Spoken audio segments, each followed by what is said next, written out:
You just have to put up with it if you're feeling sick.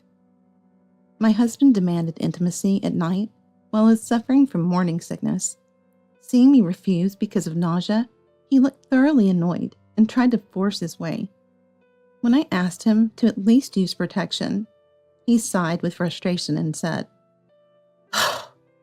If you're pregnant, we don't need protection, right?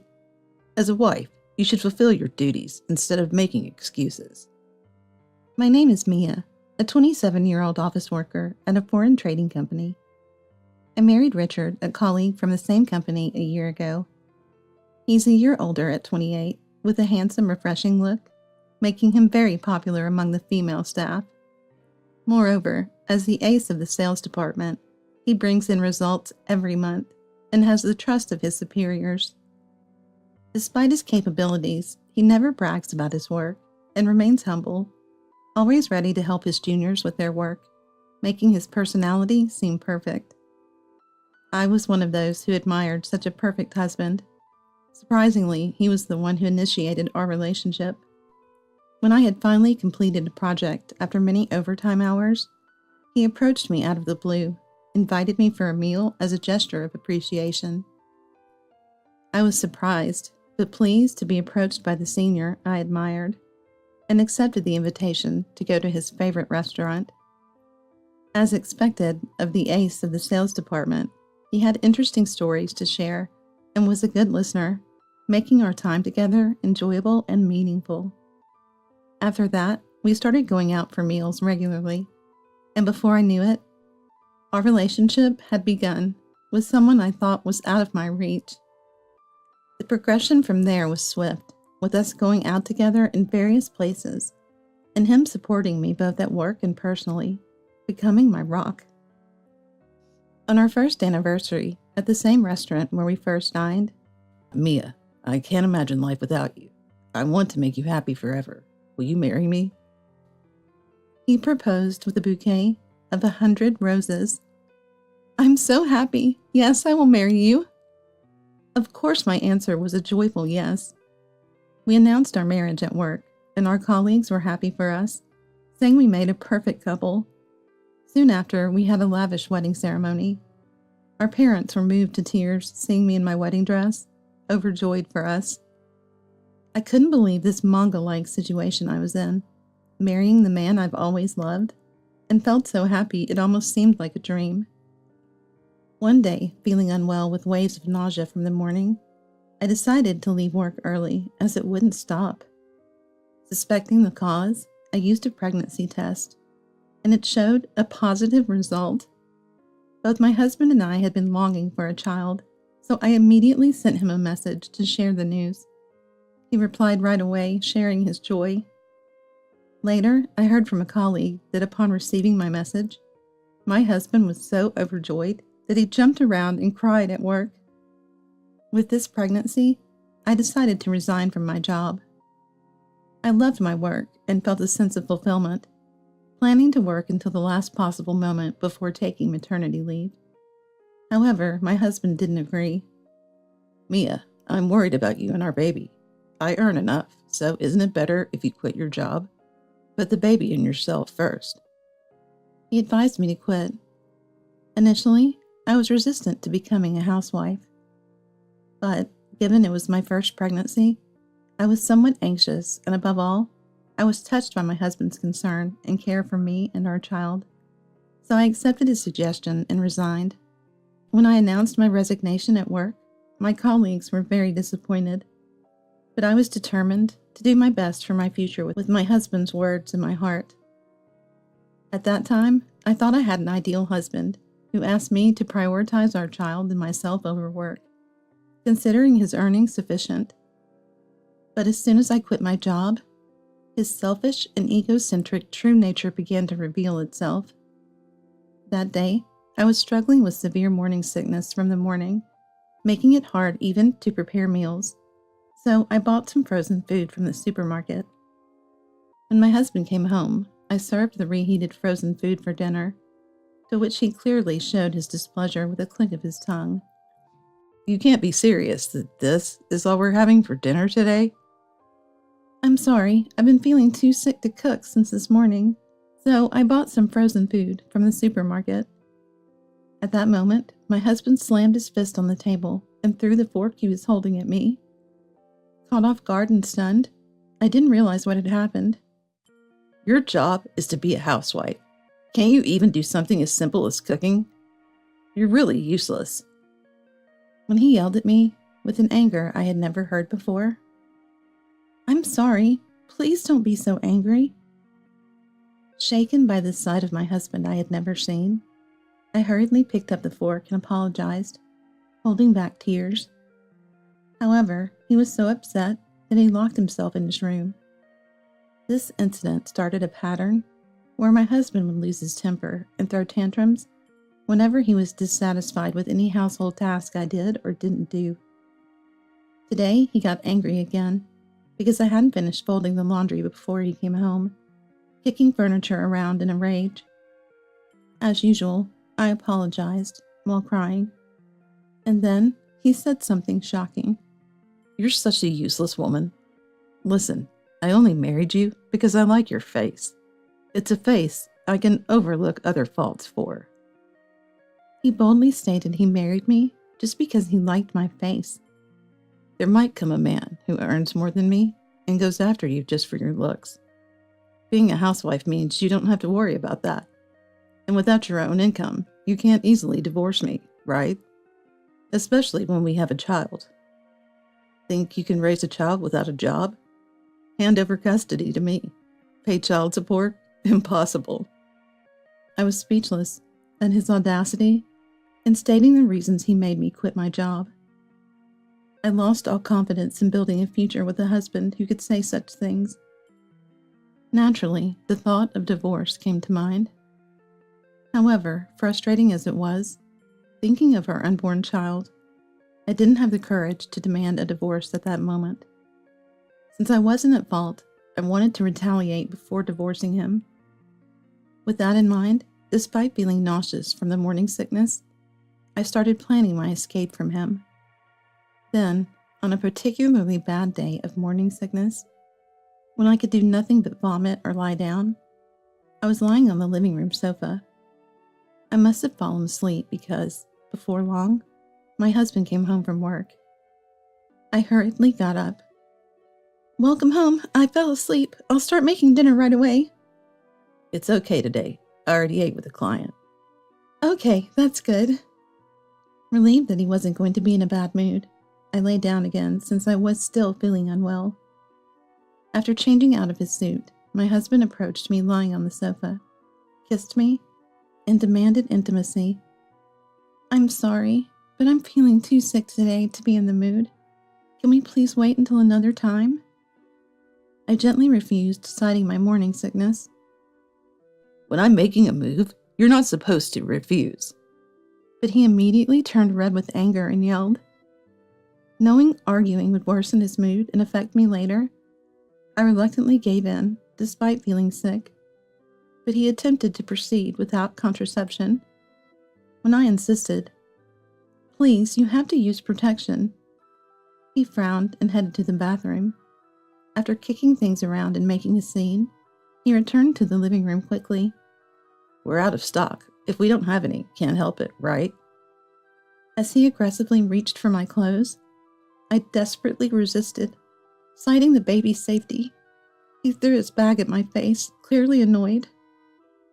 A wife should at least keep stock of condoms. If you insist on using them, go buy them yourself. Seeing an opportunity, I left for the car, sweating coldly. An hour later, the sound of the front door announced my furious return. How long does it take to buy condoms? You're ridiculously late, you idiot. He yelled in his usual loud voice. But the moment he shouted, his face froze in surprise, turning pale. There stood I and my dad. My dad is a large, tall man, a former wrestler, with a fierce look that could intimidate anyone thinking he's unapproachable, which is why my husband was uneasy around him. The reason my dad was there is that I drove straight to my parents' house seeking help. My parents were surprised but warmly welcomed me back. Feeling their warmth, tears of relief started to flow. realizing something serious had to happen. They asked me what was going on, and I told them everything. After I finished telling them, my parents were upset, asking why I hadn't told them sooner. Especially Dad, who was shaking with rage at the extent of his anger. With that momentum, he went to my house with me, intending to give my husband a piece of his mind. Dad confronted my husband, saying, "I've heard the story, Richard. It seems you've treated Mia quite poorly. I can't entrust my precious daughter and grandchild to someone like you. Divorce her immediately." His voice was as loud as my husband's. "What do you mean? Coming to my house all of a sudden and demanding a divorce? You've only heard Mia's side, right? Do you have any proof? Don't just blindly believe whatever lies she's telling. You just insulted my daughter as a stupid woman. How can you call it a lie when you made her go out to buy condoms alone while she's suffering from severe morning sickness?" Just as my husband and Dad were about to physically confront each other, I took out my mobile phone from my pocket. If you want other evidence, it's right here. There are videos of you yelling in anger, lashing out at furniture, and pushing me. In fact, as part of gathering evidence of my husband's culpability, I had set up pet cameras around the house. Those cameras captured his actions in detail, serving as evidence. The videos of my husband raging were clearly displayed on my mobile phone. Seeing the videos, my husband turned pale and tried to snatch the phone from me. But Dad quickly stepped between us, glaring at my husband to back off. "I no longer want to be treated and controlled like a housekeeper by Richard. You can choose to either have this video submitted to your company or divorce me and pay compensation." I exploded with all the emotions I had been holding back, demanding a divorce. Reluctantly, my husband agreed, fearing the loss of his reputation and job at the company. After involving lawyers and discussions, he signed the divorce papers, agreeing to compensation and child support. Then, with Dad's help, I packed up and left the house, finally freed from my husband's control. 3 months after the divorce, my morning sickness had eased. But as I was entering the midterm of my pregnancy, working was hardly an option. Without an income, paying rent was difficult, so I moved back with my parents. They warmly welcomed me and eagerly supported me, looking forward to the arrival of their grandchild. I decided not to submit the evidence to his company, completely cutting off all contact with my husband, except for ensuring the child support payments were secured. At a company drinking party, my husband, perhaps due to alcohol, ended up admitting all he had done to me, expecting sympathy, but instead isolating himself as his colleagues withdrew from him. This revelation, coupled with the fact of our divorce, shifted his colleagues' perception of him, affecting his professional standing and chances for promotion. "I'm not in the wrong, am I?" It seems he ended up confessing everything he had done to me. My husband thought his actions were justified and expected everyone to sympathize and agree with him. But contrary to his expectations, his colleagues were taken aback and isolated him. This, combined with the fact we were actually divorced, lent credibility to the story, and his previously built reputation in the company was tarnished, as his character came into question. There had been talks of a promotion, and he was expected to excel by his superiors, but that was postponed. Despite trying to pass it off as a drunken joke later, he was not believed, and his workplace environment became uncomfortable, leading to his resignation within a year. The savings and severance pay he'd accumulated from his sales job were wiped out by the compensation, and now, while job hunting, he is desperately trying to make ends meet by working part-time jobs during the day and at night. It seems he is exhausted and struggling to find steady employment. As for me, I'm living with my angelic child born safely at my parents' home, struggling with the unfamiliar challenges of motherhood and the fragmented sleep. I was nonetheless happy to have returned to my former job. A colleague who had heard about me from my husband contacted me, talked about my current situation, and helped me get my job back. Thanks to this, I managed to return to the workplace I loved. When I thanked my colleague, they said, "As a single mother, You have to raise your child, so let us at least support you in this way. These words were incredibly reassuring. I felt very blessed and was full of gratitude towards my colleagues. My parents also helped take care of the child, assisting me in balancing work and parenting. I vowed never to let anyone dominate me again, to freely pursue both my career and parenting with all my heart, and I promised to live a happy and fun life with my beloved child. Look, Dad bought me this car! My jubilant sister Madison showed me a photo of a family car that could fit our large family at once. Even if Dad is indulgent towards his grandchildren, it seemed unlikely he could easily afford such a car. Sensing what I was thinking, my sister mentioned it was bought with Dad's retirement fund. Wishing she would just go home if she wanted to boast, she smiled sweetly and said, Dad's out of money now. He's your responsibility. Take good care of him, will you? I'm Sophia, a 36-year-old housewife this year, struggling with raising 2 growing children and working part-time. My husband is a gentle man, and we've had a smooth sailing life without major conflicts. I have an older sister, 3 years my senior. Until she married a wealthy man in her 30s, my sister was a career woman. She quit her job reluctantly when she found out she was pregnant with her first child, and had been a housewife ever since, or so I heard a few years ago. My sister and I haven't been very close since childhood. Unlike her bold personality, I was always the quiet and inconspicuous type.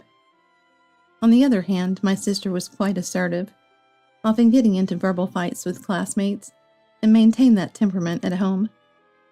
Our parents always prioritized her, and she took advantage of that. I felt lonely at first, but by the time I was in high school, I had gotten over it. However, our parents divorced around that time, and we were taken in by our economically stable dad. Dad, in his awkward way, took care of the house and us.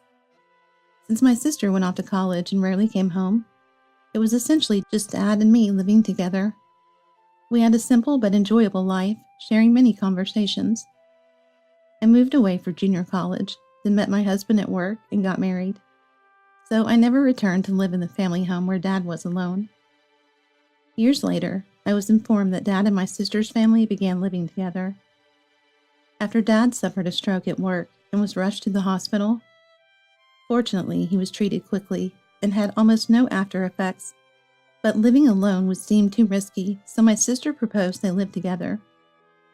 At the time, I was supported by her unexpected gesture, but thinking about their living arrangements, my sister's apartment seemed more comfortable for Dad than our family home, so I decided to rely on them. However, knowing I couldn't just leave everything to them, I started transferring $300 monthly to my sister's account. About 5 years later, Dad suddenly contacted me. It was a regular weekday morning, after I'd sent the kids off to school. Sophia, sorry for not getting in touch for a while. That's how Dad started, his voice heavy. Anything unusual recently? Did Madison say anything to you? Madison is my sister. When I asked why he would ask that, he began. It's a bit shameful to say, but... Dad slowly started to tell the story. My sister had 2 children, just like us. Since living together, the kids grew fond of Dad, and he was quite fond of them too. In addition to providing for my sister's family, Dad had been paying for everything from the kids' educational materials and toys to meals out. It was fine when the grandchildren asked directly, but recently, my sister and her husband started using the kids' names to get Dad to buy expensive electronics and even cars. When Dad hesitated due to the frequency of these requests, they suddenly turned cold, ignoring him until he agreed to buy. Then, upon his retirement at 65, my sister showed him a catalog saying, "The kids want Grandpa to join our family trip. We're thinking of driving around, but our current car only fits 4. We were thinking it'd be nice to get this new car, don't you think?" Eventually, Dad ended up signing a contract for the family car my sister pointed out. Between that and the vacation expenses, Dad's retirement savings were rapidly depleting, and my sister treated him as if he was useless without money. Now feeling out of place at home, His only solace was his grandchildren Dad shared. Learning of Dad's mistreatment left me speechless. My sister always had a tendency to dismiss people who were no longer of use to her financially. She had demanded cash gifts for her firstborn's birth and other celebrations, expecting me to reciprocate, but never did the same for my children. Wanting to avoid becoming someone who demands money so blatantly, I chose to distance myself from her instead. Throughout this time, I received one-sided updates from her. I didn't want to become a naughty person like my sister, who didn't hesitate to ask for money. So instead of saying anything to her, I decided to distance myself from her. During that time, I continued to receive unsolicited communications from my sister, including photos of her children smiling, dressed in cute clothes, using beautiful appliances, and enjoying vacations, all seemingly funded by Dad. All those things seemed to have been bought with Dad's money. Back then, I mistakenly thought Dad favored my sister's family over mine, feeling somewhat disappointed. However, after hearing Dad's story, it seems that wasn't necessarily the case. My sister had been using her children to continuously extract money from Dad. Dad himself, watching his account balance decrease day by day, convinced himself it was for his grandchildren's sake, but the endless demands from my sister and her husband left him physically and mentally exhausted. This was exacerbated by the incident with the family car on Dad's retirement day. Prompted by this, Dad considered leaving my sister's house, but then she approached him again, saying, "Dad, about the car you bought us? The payments seem tough with the loan.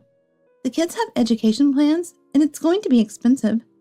I don't want to keep burdening you forever, so if you could just take care of the car payment, we won't need living expenses from you anymore. It's not a bad deal, right?" Dad suspected there was more to it, but thought this could be a way out, and used all his retirement money to pay off the car. As expected, my sister's attitude, "Dad, it's become hard to live with you here, so please leave today," changed afterward. Madison mentioned I might bring her over tomorrow, so I called wondering if you knew anything. Of course, I had heard nothing. After hanging up with Dad, expecting a call from my sister, none came that day. However, the next morning, there was an early visit from my sister and Dad. Seeing my face, my sister smirked. "Looks like you've already heard. Then this will be quick," I replied. "I've heard everything from Dad. Does scamming him for money make you happy? Didn't I send Dad his living expenses?" Dad looked surprised, hearing this for the first time. "Don't act so high and mighty over just $300. That's not enough to support an unemployed old man for a month. If you're going to talk like that, you should at least pay $2,000 for caregiving." Despite Dad listening, my sister said whatever she pleased. "Sorry, but my husband feels the same. We're already overwhelmed with 2 kids." "But you've received so much money from Dad, haven't you? Toys for the kids, appliances, vacations?" "We're living together, so that's only natural. Oh, are you jealous because you didn't receive anything? Don't worry. Now you get to take care of Dad." Frustrated with my sister's unwillingness to listen, I was about to retort when Dad interjected. Enough, Sophia. I'm sorry, but could I stay here until I find another place? It will be a lot of trouble, so I'll pay $8,000 a month for living expenses. My sister, "What?" and I both exclaimed. After a moment of silence, my sister burst into laughter. "What's that? Make your lies a bit more believable. Sorry, but I don't have time for liars. This will be our last goodbye. I'll delete all your contacts. Don't bother asking for help." Hilarious. "Well, Sophia, it's all yours." After she left, Dad remained serious. It was implausible for Dad, now unemployed, to come up with $8,000 monthly. Honestly, my house was slightly cramped for a family of 4. Even though we were frugal, we didn't have enough savings to comfortably add another person. But I couldn't let Dad go back to my sister's. So, in the evening, when the whole family was together, we discussed and officially decided to live with Dad until he found a new place. Watching Dad, I felt an inexplicable sense of security, which would soon be explained. After a few months of Dad living with us, he and we adjusted to the new dynamics, fitting in as if he had always been a part of the family. I thought we should have called him sooner, but felt this worked out for the best. One day, we had an unexpected visitor at our house. It was my sister. Since it was a weekday, only Dad and I were at home. I considered pretending we weren't home, but Dad suggested we at least hear her out, so I faced my sister. "Sophia, good to see you. Dad, it's been a while." My sister looked away awkwardly upon seeing Dad's face. "What do you want?" "I heard we weren't supposed to be in contact anymore," I said coldly, to which my sister glared briefly before hastily changing her expression. "That's why I came here. Can we talk inside? It's important, and I don't want to be seen talking out here." Reluctantly, I let her in.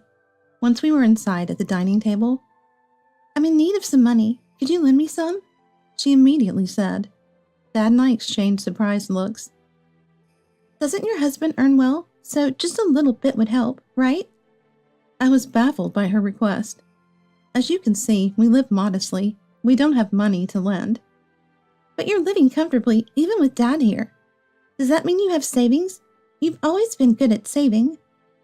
It seems she hadn't believed that story at all. I shook my head. "Madison, didn't you hear? We actually do get $8,000 a month from Dad for living expenses." "Huh?" My sister looked puzzled, then laughed mockingly. "Oh, that story. Still going with that? I've seen all of Dad's pay stubs while he lived with us, and there was never such an amount. Maybe during bonus months, but he's retired, right?" "Yes, even without bonuses, Dad almost always has that kind of income."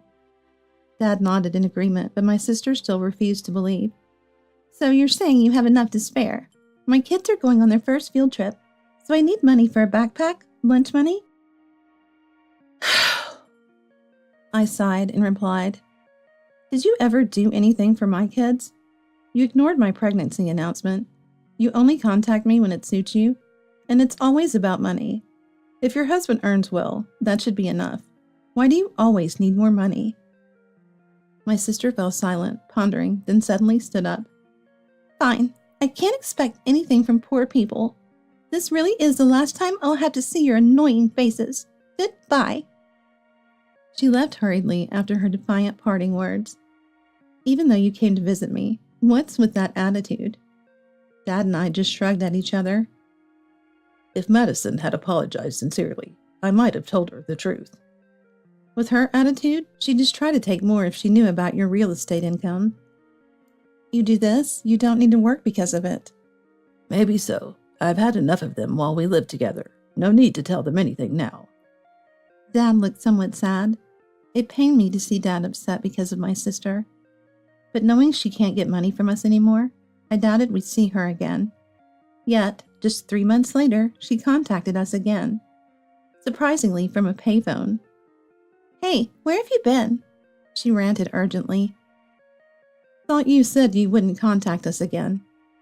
"That aside, I don't have much time. I want to meet, so give me your address." Apparently, she had visited our old home without notice. We had moved and weren't there. After pressuring the neighbors, she learned that we had moved to a larger apartment and called to confirm. "So, you were saving money after all. You lied to me." I kindly reiterated. "We moved with Dad's help. The rent is more than double, but Dad suggested we get more rooms as the kids are growing." "That's impossible with just Dad's income. I told you." "Sure, if we're talking about earned income alone." "Huh?" I handed the receiver to Dad at that point. Dad spoke to my sister. "Hello, Madison. Actually, I have some income from real estate besides my salary. It was quite unstable back in the day, so I kept working at the company just to be safe. You know, even if you own an apartment, the income changes depending on the occupancy, right? By the time I retired, fortunately, I had managed to secure a comfortable margin, so I thought of keeping it as an asset." "What? You kept such important information to yourself during tough times?" Overriding Dad's voice, my sister shouted in a piercing, loud voice. I could faintly hear the sound of a few coins being inserted from the other end. Dad, I'm sorry for being such a foolish daughter. I have one last request. Actually, my husband was into stocks, and they crashed badly. He even dipped into the company's money and got fired, leading to a huge debt. Now we're all struggling to make ends meet. The kids have even lost weight. Could you help us out for a while? I've always wanted to be with you since then, but various circumstances made it hard for me too. I'm sorry, but I won't be returning there. I'll talk to our relatives, so it's best if they take care of the grandchildren. I have no intention of doing anything for you guys anymore. Dad firmly cut off my pleading sister. Consider the car I bought for you previously as your severance pay. If you try to contact us in any way, I might even consult the police, depending on the situation. Though I couldn't hear her, I could imagine my sister trembling in despair. After Dad hung up, we changed our contact information and went into a state of estrangement with them. Months passed, and every year-end and New Year's, we spent at the main family home of Dad's side. This time, Aunt Isabella, Dad's sister, brought along my sister's children. The two children, meeting us after a long time, were expressive and adorable, clearly being well taken care of by my sister. She seems to exchange letters with my sister occasionally and told us about her recent situation. Since then, my sister tried to find where we were but couldn't find any clues. She must have really wanted to get Dad back. It was a good thing we only told a few people about our new address. Moreover, my sister's husband, believing Dad had income from real estate, ventured into real estate investment without proper study and failed quickly. This made their living situation even harder, and they eventually sold the car Dad bought for them. Plans for a family vacation we had been planning for a while were also scrapped due to these issues, and the relationship between the couple and their children worsened, almost breaking down. At least the children can live comfortably since they have Aunt Isabella. Aunt Isabella, who loves children but was not blessed with her own, said, "I'm happy to have found new joy at this age." The same goes for Dad, who now takes great care of my children. Initially, it was supposed to be until Dad found his next home, but his income had been a great help, and the kids have grown to love their grandfather dearly. Thanks to Dad, we were able to move into a larger house, so we've decided to continue living together, with the promise of taking care of him in the future. Recently, seeing Dad helping the kids with their school homework made me feel happy and my cheeks loosen up. I'm relieved that Dad has found a new purpose in life that replaces work.